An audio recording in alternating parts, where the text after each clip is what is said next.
Ipakilala ko sa inyo, ito namang hawak ko ngayon, ito naman siya ang mga palahi ko ng mga kulay pula na karamihan sa kanila mga bandirado ang lawi sa buntot yan. Ito din siya ang naglugon na hinayaan ko lang na maulanan, kaya tinan nyo ang bilis lang na humaba ang kanyang mga balahibo, pati ang lawi niya, pati ang pulukan niya. Yan. Ito ang kinukuntin ko rin na lugon na kapag ang manok natin hayaan lang natin na nakatali, kapag umuulan saka na natin yan iligpit kapag may sakuna, may bagyo, malakas ang ulan at saka hangin. Pero kung walang bagyo, walang malakas na hangin, kayang-kaya sa ating alagang manok. Ito na siya yung kinukontin ko na nabasa sa ulan nung nagkontin ako, nga lugon siya, naiksi pa ang buntot nito, nakontin ko. Ito na siya ngayon. Yan. Ito ang pagpapatunay ko sa inyong mga baguhan pa lang na nakakatulong talaga ang ulan kapag ang manok natin lugon kung nababasa din sa ulan. Yan.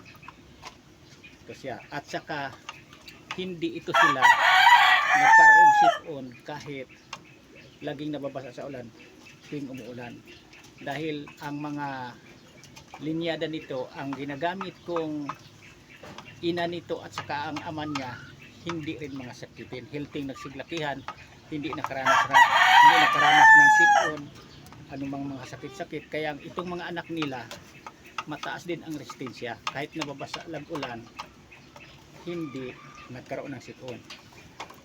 Dito kasi sa pag-alagag manok, pinaka-importante natin na piliin yung mga healthy nga naglaki, mula sa pagkasisiw nila hanggang paglaki nila yan, hindi nagkasakit-sakit, para nga ang resulta sa mga kanilang lahi, ang kanilang magiging mga anak, makukuha sa mag-ina nga hindi mga sakitin. Nasa pagpili talaga yan sa gagamitin nating materialis na pagparis-parisin nating babae lalaki, parang hindi tayo logi sa ating ginagastos. Itong mga manok na ito, ang gastos ko lang ito, vitamins, pagkain, purga at saka wash out shampoo.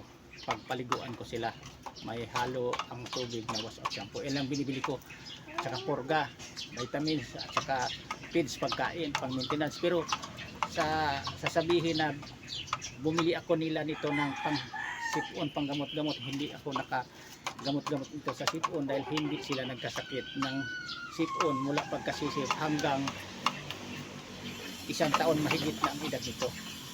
Yan, pwede na ito pag kumumpleto ng balahibo, pwede na ito nga ikokondisyon ko, ihanda ko para gagamitin ko sa larangan, sa industriya, sa laro sa manok. Yan, ganyan lang ang pag-alagag manok. Kayong mga baguhan, kung ang manok nyo lugon, huwag nyo bibibihin yan na nakalagay lang sa kulungan porkit lugon. Kailangan itatali nyo yan, ilabas-labas nyo yan, parang kung minsan man lang nababasa sa ulan. At saka ang manok na nababasa ng ulan, ang balahibo, hindi mangulot-kulot ang balahibo, hindi pangit tingnan ang balahibo kapag naulan na minsan ang ating alagang manok. Itong sa akin nga, hindi lang kay minsan, pag tuwing umuulan, kasi nakatali lang ito, may nilagay lang kong silungan, kapag hindi na kaya ang lamig saka pa siya sumisilong. Pero hindi ko nga ito nakita kahit malakas ang ulan na sumisilong, kasi ang manok kasi pag habang umuulan, kung nakadapo yan, nakatingala kasi ang ulo niya nakaganyan, ang pati ang buntot nakababa, kaya ang tubig dumiritsong paganyan, hindi masyado mababasa ang kanyang katawan, hindi siya basta-basta giginawin ng husto lalamigin. Yan lang, maraming salamat ulit sa pagbubuod. Tingin mo kayo.